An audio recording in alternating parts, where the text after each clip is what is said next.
गोस्वामी जी कहते हैं, पुण्य मैं निज गुरु सन सुनी, कथा सुसूकर खेत समुझी नहीं, तस बालपन तब अति रहूं अचेत। मैं छोटा था, गुरुजी रामायण सुना रहे थे, पर मैं बचपने के कारण पूरा नहीं समझ पाया। पर गुरुजी इतने कृपालु थे कि तदपि कही गुरु 12 तो समझ परी कछु मति अनुसारा। गुरु जी ने बार बार सुनाया और सुन करके मुझे कुछ कुछ समझ में आया। फिर आपने लगता है लोक कल्याण की भाषा से, लोक कल्याण की भावना से, इसको आज कहेंगे तो हिंदी भाषा, उस समय तो उसको गांव की भाषा मानी जाती थी, अवधी कह लीजिए। आपने क्या लोक कल्याण के लिए इसका अनुवाद कर दिया? उन्होंने कहा बिल्कुल नहीं। शब्द क्या है?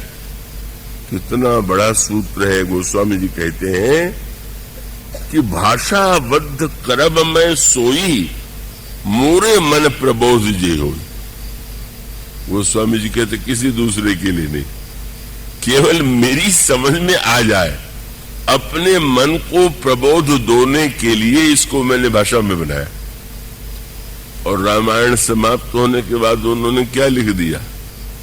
काहे के लिए?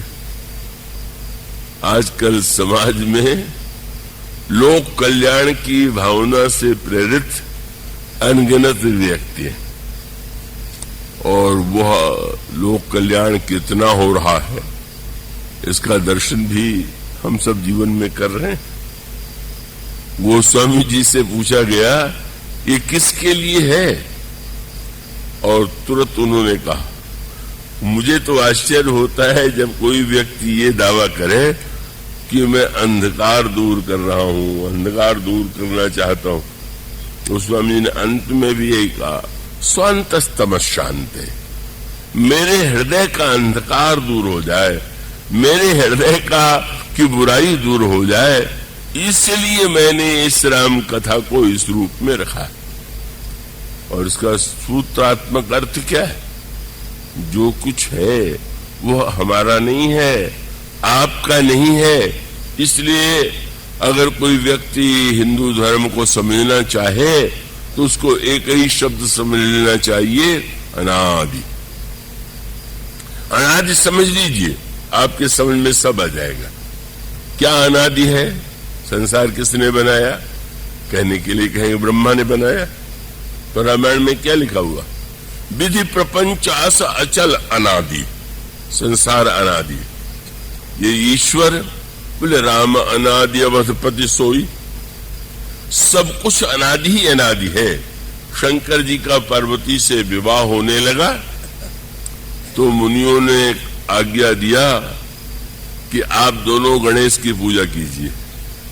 विवाह हो रहा है, गणेश जी शंकर पार्वती के पुत्र हैं, विवाह हुआ नहीं, उसके पहले कहते हैं पूजन कीजिए। शंकर जी और पार्वती जी ने जब पूजन किया तो किसी ने कहा महाराज ये क्या बात हुई?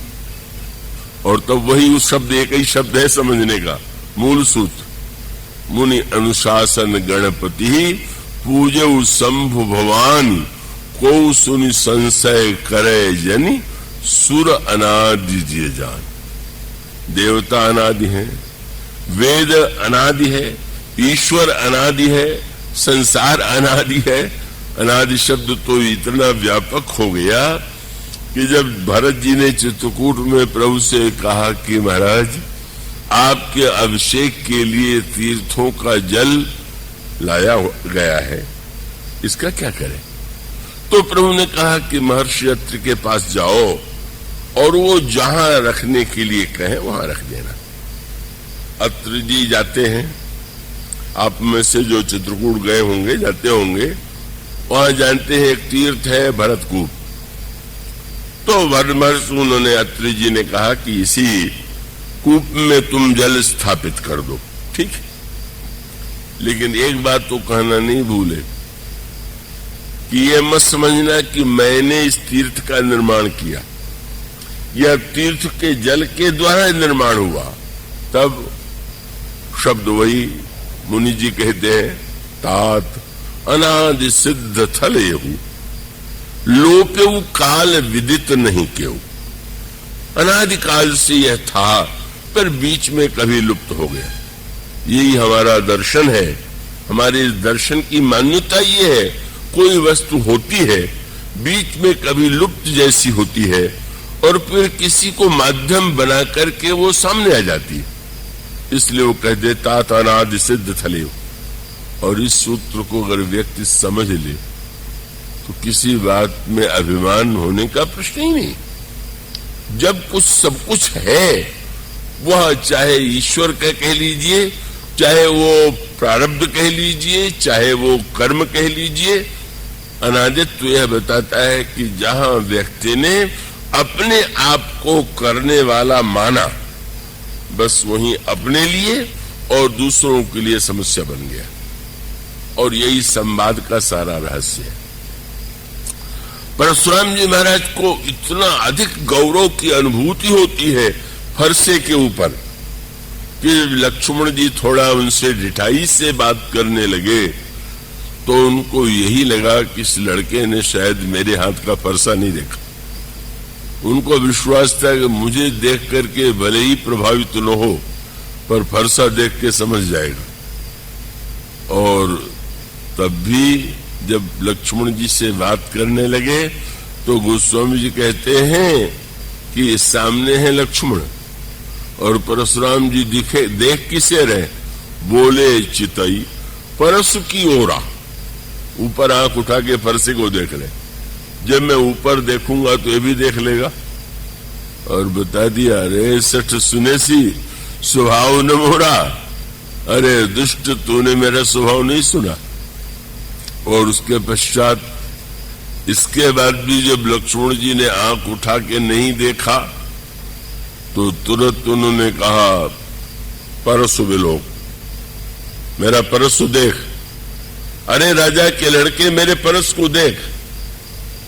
फिर भी नहीं देखा, बड़े बिगड़े, परस क्यों नहीं देख रहा है?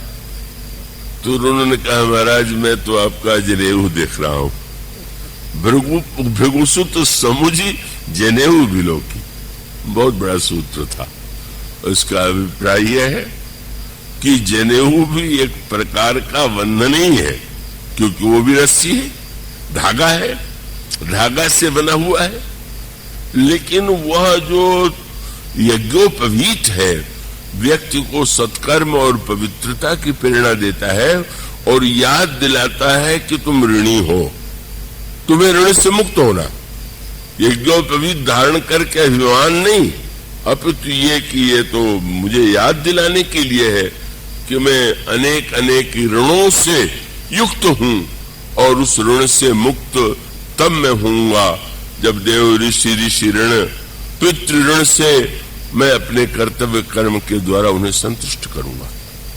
मानो उसका अभिप्राय अंततोगत्वा यही है कि वस्तुतः सत्य यह था कि परशुराम और श्री राम एक ही है, पर एक होते हुए भी परसु की आसक्ति, मैं ब्राह्मण हूं इस प्रकार का अभिनिवेश और उसी तरह से बार बार के गर्व से, और विचित्रता विडंबना क्या है कि ब्राह्मण भी कहलाना चाहते हैं, पर भगवान राम ने तो बार बार कहा कि आप तो ब्राह्मण हैं, तो और बिगड़ खड़े हुए।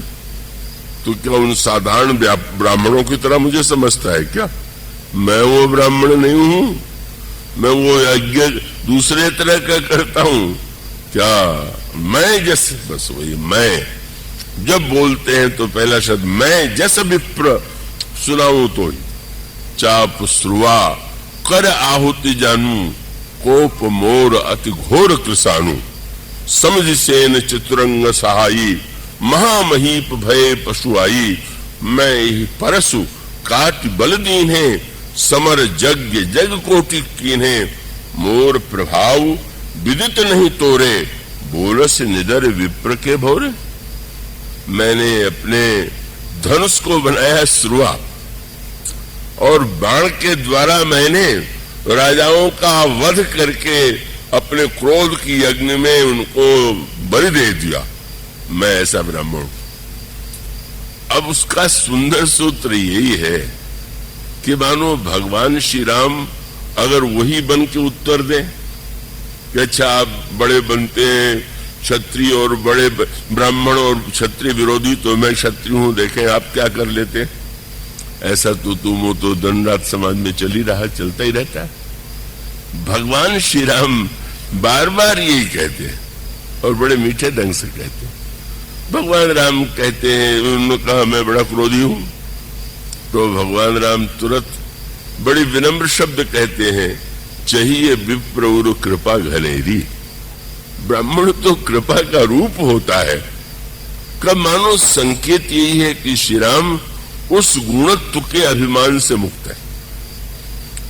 गुण का अभिमान उनमें नहीं है, वो जानते हैं कि ठीक है इस समय हम दोनों सामने खड़े हैं, लेकिन कोई किसी कार्य का बार बार मानो यह अभिनिवेश, यही सगुणता, जिस सगुणता से व्यक्ति ने रस्सी से व्यक्ति दूसरे को बांधता है, पर यह व्यक्ति का गुणाभिमान स्वयं उसको अपने आप में बांध देता है। दूसरे को बांधना और बात, अपने को बांध लेना, यही गुण की विशेषता है।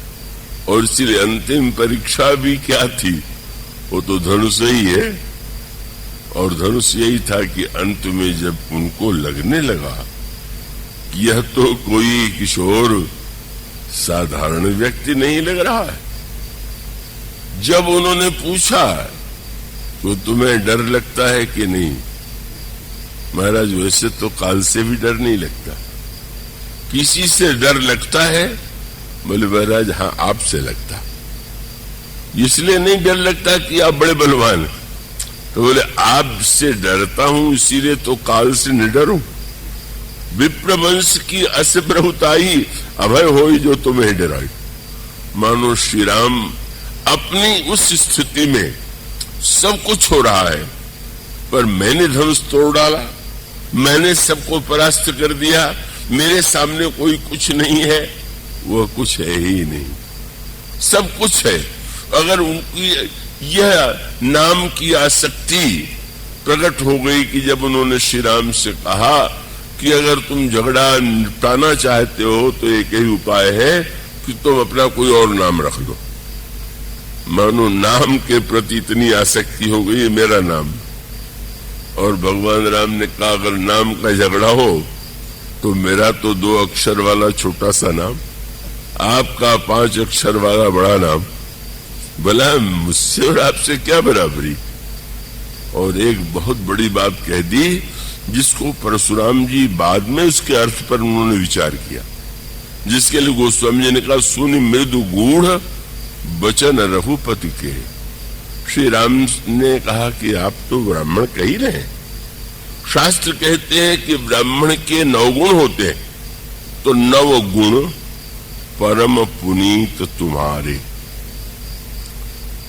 तो परशुराम जी ने देखा मुझ में 9 गुण है, तुम में कितने गुण है? महाराज मुझ में तो गुण ही नहीं तो क्षत्रिय के गुणों का भी वर्णन है। भगवान कह देते कि हाँ क्षत्रिय के जितने गुण है मुझ में। भगवान राम ने कहा मुझ में कोई गुण नहीं। तो गुण नहीं है तो क्या बिना गुण के व्यवहार चलता है क्या? बोले नहीं महाराज, व्यवहार चलाने के लिए गुण तो है। क्या? नाथ एक गुण धनुष हमारे। इस धनुष में एक गुण है, पंतिंचा रस्सी को दिखाया, बस एक गुण है, मुझ में नहीं है, धनुष में। और धनुष की कला ही यही है कि जब लड़ना होता है तो डोरी चढ़ा लेते हैं और जब लड़ना नहीं होता तो डोरी उतार लेते हैं। बोले व्यवहार के लिए एक गुण तो रखना पड़ता है, पर उसको चढ़ाना और उतारना दोनों ही चाहिए। यही धनुष की विशेषता है। फरसा चढ़ा ही रहता है, उतरना नहीं जानता। गुणाभिमान जो है, जब आवश्यकता है आप कोई पद पर होंगे तो आप क्या उस पद के पदाधिकारी के रूप में कार्य नहीं करेंगे? क्या उस समय आप किसी गुण को नहीं स्वीकार करेंगे? पर स्वीकार करते हुए एक न्यायाधीश है, अपने को न्यायाधीश नहीं मानेगा तो न्याय कैसे करेगा? न्यायाधीश मानेगा, न्याय भी करेगा, लेकिन अगर वो बुद्धिमान होगा तो कुर्सी से हटते ही अपने को न्यायाधीश मानना बंद कर देगा कि अब घर में पहुंचे तो भी जज साहब, पत्नी के सामने भी अगर न्यायाधीश है आप, बेटे के सामने भी अगर आप जज ही साहब बने हुए हैं तो आप घर में झगड़ा और नाना प्रकार का कष्ट दिए और लिए बिना नहीं रह सकते। उसका अर्थ है भगवान राम की आवाज सुन करके परशुराम जी को लगा यह तो कोई और ही बात है, और तब उन्होंने भी धनुष को केंद्र बना दिया। और केंद्र यही था कि उन्होंने कहा कि राम तुमने धनुष चला के भी दिखाया, तोड़ के भी दिखाया, अब जरा मेरे पास जो धनुष है उसको भी खींच के दिखला दो। श्री राम नहीं बोले।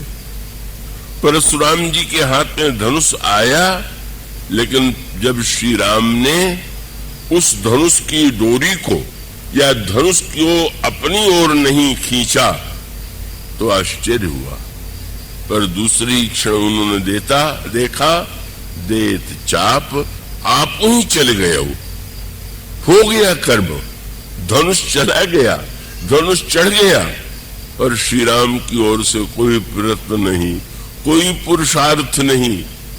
मानो अगुण ने यह दिखा दिया कि सगुण केवल व्यवहार का सत्य है, अगुणता ही तत्व है, और उसमें स्थिर रहने के लिए सगुणता की बात ठीक है। और तब इतना आनंद, अगर परशुराम जी भी सचमुच महानतम न होते तो कितना अपमानित अनुभव करते कि अरे सारे संसार के क्षत्रियों को दंड देने वाला आज एक क्षत्रिय कुमार से मैं हार गया। नहीं, इतने प्रसन्न हुए मानो जो सगुण होते हुए अगुण था उससे वार्तालाप करके परशुराम जी महाराज इतने आनंदित कैसे हो गए। जाना राम प्रभाव तब पुलक प्रफुल्लित गात, जोरी पानी बोले बचन। प्रणाम करने की आवश्यकता नहीं थी, पर वो स्वयं जब श्री राम की इस भरी सभा में स्तुति करते हैं बिना अभिमान से मुक्त हुए, क्या कोई ऐसा व्यवहार कर सकता था जैसा परशुराम जी महाराज ने किया। मानो रामायण का महानतम सूत्र यही, श्री राम जो है तो श्री राम का चरित्र मधुर है, कोमल है, रसमय है, और उसके साथ साथ उसकी विशेषता यही है कि वो सब कुछ होते हुए भी स्वयं उनमें कोई अभिमान नहीं, कोई कर्तृत्व नहीं। मानो गोस्वामी जी ने जब संसार को देखा, पाया, इतना कष्ट पाया, इतना दुख पाया उन्होंने, जब गोस्वामी जी ने रामायण में ये कहा कि नहीं दरिद्र सम दुख जग माही, दरिद्रता से बढ़कर के कोई दुख नहीं है, तो केवल साहित्य का सत्य नहीं था, जीवन में अनुभव किया हुआ और भोगा हुआ सत्य था। वो आप कल्पना कीजिए कि जिस बालक को दरवाजे दरवाजे भटकना पड़ा हो भिक्षा मांगने के लिए, और लोग भिक्षा देते समय भी यह चिंता करते रहे हों कि सवेरे सवेरे लड़के का मुंह देख लिया, पता नहीं दिन कैसा बीतेगा। दिन अगर खराब बीतता है तो हम लोगों के मुंह से यही निकलता है, पता नहीं किसका मुंह देख के उठे थे। मानो हमारे मुख में तो कोई कमी है नहीं, जो कमी होगी किसी दूसरे के मुंह में ही होगी। नहीं तो हम कहते कि भाई आज दिन बुरा कि नहीं, पता नहीं किसका मुंह देख के उठे थे। तो गोस्वामी जी को देख करके तो यही समझते थे, अभी आ गया भागा, भिक्षा मांग रहा है, न दे तो भी ठीक नहीं, और दे तो पता नहीं दिन कैसा बीतेगा। जिन्होंने इतना कष्ट भोगा उन्होंने एक संत का आश्रय प्राप्त किया, और वो संत नरहर दास। गोस्वामी के जन्म स्थान को लेकर के, किसी जाति को लेकर के, स्थान को लेकर बड़ा विवाद है, सूकर क्षेत्र को लेकर के विवाद है। एक एटा जिले में सूकर क्षेत्र है, राजापुर तो बांदा के पास प्रसिद्ध ही है, लेकिन अयोध्या के जो प्राचीन संत थे और अब भी यह नहीं मानते हैं कि राजापुर हुआ है। वो कहते हैं राजापुर में भी गोस्वामी जी रहे थे, पर जिस राजापुर में जन्म हुआ था वो अयोध्या के पास में। जिस सूकर में उन्होंने कथा सुनी थी वो अयोध्या से कुछ दूर, वहां पर भी संगम है और वहीं पर उन्होंने कथा भी सुनी थी। और वो सूकर खेत के नाम से वो स्थान प्रसिद्ध है। जिस बालक को कोई देखना नहीं चाहता था, जिसका मुंह, आज झगड़ा हो रहा है कि वो हमारे यहाँ पैदा हुए थे, हमारे यहाँ पैदा हुए थे, हमारी जात में पैदा हुए थे। कैसी समाज की विसंगति और विडंबना है। वो मैं एक संस्मरण अभी ताजा सुनाऊं। मुझसे कहा गया कि यहाँ जो शूकर खेत है, राजापुर है, उसको देखने के लिए चलिए। ये था कि वहां जाएंगे और वो देख के आ जाएंगे। मैं बता दूं कि ये जो बांदा जिले में चित्रकूट के पास राजापुर है, उसको आज तक मैंने नहीं देखा है। चित्रकूट प्रतिवर्ष जाने का सौभाग्य मिल जाता है, पर 40-50 वर्ष में उस स्थान का वहां के लोगों का बड़ा उलाहना भी है। पर वो मेरे मन में कुछ ऐसी भावना बनी रही है कि वे जिन तुलसीदास जी की हम पूजा करते हैं वो तो चित्रकूट में ही उनका निर्माण हुआ। अब उस विवाद में कौन पड़े कि वो वस्तुतः वो है कौन सा जन्म स्थान। पर इस वर्ष हुआ कि कई संतों ने आग्रह किया राजापुर चले देखें, नरहर दास की कुटिया देखें। मैं गया तो आशा थी कि लौट करके जल्दी आ जाएंगे, बहुत विलंब हो गया। का भोजन आदि करके नहीं गए थे, ये मान करके कि लौट के भोजन करेंगे, और वहां संयोग से भोजन बिल्कुल नहीं मिला। भोजन कहीं नहीं प्रबंध था। तो मैंने विरोध में यही कहा, संतों ने तो ये कह करके प्रमाण पत्र दिया कि ये उस राजापुर में नहीं गए और इसमें आ गए तो यही असली, वो तो उनका था। पर मैंने तो विनोद में यही कहा कि वो तो इनकी भक्ति भावना है। सच तो यह है कि आप लोगों ने सिद्ध कर दिया कि आप राजापुर वाले। उन्होंने भी तुलसीदास जी को भोजन नहीं दिया था और आपने हम लोगों को भूखा ही रखा है, तो उस परंपरा को आप निर्वाह कर रहे हैं। वो तो एक विनोद में कई के बात थी, लेकिन इसका अर्थ यही तो हुआ। इतने अनादृत व्यक्ति ने समाज को कितना कुछ दिया, पर देने के बाद कभी नहीं कहा कि मैंने क्या दे दिया, मैं क्या दे रहा हूं। बस उनको तो यही लगा, बार बार वो ही कहते रहे कि अरे भाई मुंह से कूर कायर कपूत कौड़ी आध के। मैं तो आधे कौड़ी दाम में भी कोई खरीदने वाला नहीं था कि बहुमोल तय करैया गिर श्राद्ध के। तो स्वामी जी ने एक दोहा लिखा, ते तुलसी ऐसे होते मिले न चुटकी चून, अब तो राम कृपा भई तो लुचुई दूनो जून। कहने लगे कि तुलसीदास को तो चुटकी भर आटा भी नहीं मिलता था, अब दोनों समय तो लुचुई खाने को मिलती। एक बड़े सज्जन थे, धनिक, कहने इसका अर्थ है उनको लुचई शायद बहुत बड़ी वस्तु लगती होगी, लुचई बहुत पसंद होगी, इसमें क्या है, इसमें महात्मापन है। मैंने कहा बस महात्मापन यही है कि आपको पुड़ी देख करके, लुचई देख करके आप पूछेंगे किस रसोइये ने बनाया, बहुत अच्छा बनाया। आपको लुचई देख करके बनाने वाला रसोइया ध्यान में आता है या परिवार का सदस्य आता है। पर गोस्वामी जी लुचई देख करके भगवान की कृपा की याद करते हैं, बनाने वाले की याद नहीं करते। उनको ईश्वर, कितना ईश्वर, उनको लगता है कि कितना बड़ा दयालु है, उसने कितना कुछ मुझे सम्मान दे दिया। उस अर्थ में देखें कितना उन्होंने, बस वही मूल सूत्र, लेकिन वही है, उस महापुरुष ने यह नहीं अनुभव किया मैंने क्या हो। तो कहते गुरुजी ने कहा सुनाया, मैंने सुना जितना समझ पाया, वही मेरे माध्यम से अनुवाद के रूप में प्रकट हुआ।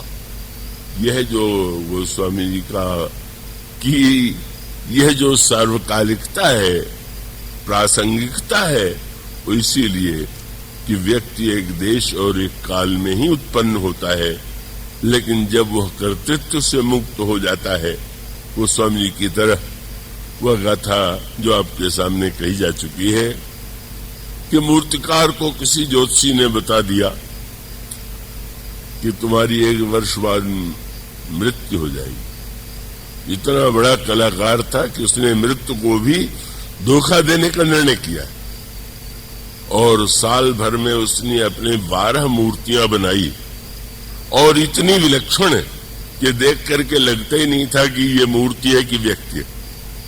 और जिस दिन मृत्यु का दिन था, उस दिन वो मूर्तियों के बीच में बैठ गया। यमराज के दूत आए और बस देखने लगे।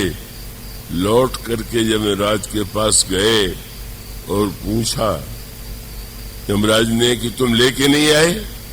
महाराज, 1 को लाना है कि 13 को लाना है? वहां तो 13 एक जैसे बैठे हुए। उन्होंने कहा अच्छा, अब कान में मैं उपाय बता रहा हूं, अब जाना, वो मंत्र तुम वहां बोल देना, फिर 1 को लेके आ जाना।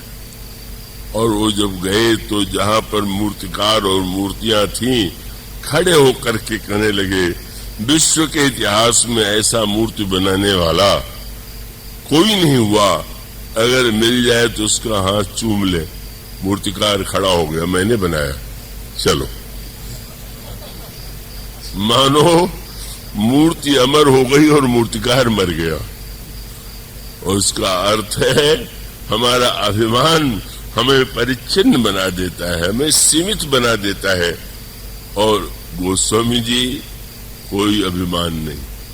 उन्होंने कहा कि हमें है क्या कि जिस बात का मैं अभिमान करूं। और परिणाम ये हुआ कि आज 500 वर्ष के बाद जब हम उनकी कृति को पढ़ते हैं, बार बार अनगिनत बार कहते हैं, पढ़ते हैं, सुनते हैं, तो नए अर्थ, नए रस की अनुभूति होती है।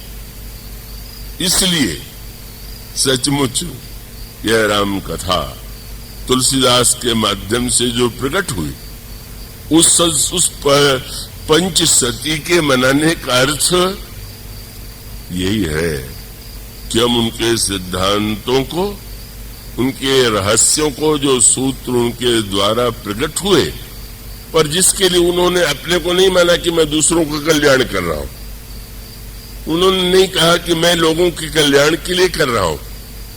उन्होंने तो बार बार, किसी ने पूछा, शंकर जी ने पार्वती को सुनाया, कहा वसुदेव जी ने गरुड़ को सुनाया, याज्ञवल्क्य जी ने भरद्वाज को सुनाया, आप किसको सुना रहे हैं? जनता को? नहीं भाई, मैं जनता को नहीं सुना रहा हूं। किसको सुना रहे हैं? रामायण में एक शब्द आप बार बार पाओगे, उनका श्रोता मन है। और मन को भी जो विशेषण देते हैं, भला कौन वक्ता श्रोता को विशेषण दे सकता? जब वो कहते हैं अरे मन तू सुन, तो एक शब्द जोड़ देते हैं, क्या? सुनई संतत सठ मना, अरे दुष्ट मन तू सुन। वक्ता तो श्रोता की प्रशंसा ही करेगा, पर गोस्वामी जी कहते रे दुष्ट मन तू सुन, माने किसी ने कहा महाराज अपने को सुना रहे हैं। बोले भाई, वो हम अपने को जब बदल नहीं पाए, अपने मन को नहीं बदल पाए, तो हम कैसे कहें कि मैं दूसरों को सुना रहा हूं? तो इस पंचसती के संदर्भ में गोस्वामी जी के प्रति जो हमारी श्रद्धामयी भावना है, उसके संदर्भ में बात कही गई। पर रामराज्य का जो प्रसंग लिया गया, वो रामराज्य गोस्वामी जी का सर्वश्रेष्ठ प्रिय आदर्श है। रामायण की परिपूर्णता रामराज्य में है, और गोस्वामी जी ने रामराज्य के माध्यम से उन्होंने 2 शब्द लिखे हैं, सुराज और रामराज्य। तो सुराज और रामराज, इन 2 शब्दों में अंतर है। व्यक्ति और समाज को सुराज की चेष्टा करनी चाहिए, रामराज तो बहुत आगे की बात है, बहुत ऊंची बात है, पर स्वराज और रामराज क्या है? और गोस्वामी जी जब रामराज्य का वर्णन, रामराज्य का आदर्श का प्रस्तुत करते हैं, तो प्रस्तुत करने का वह सूत्र आपके सामने, जिसकी चर्चा कल से की जाएगी,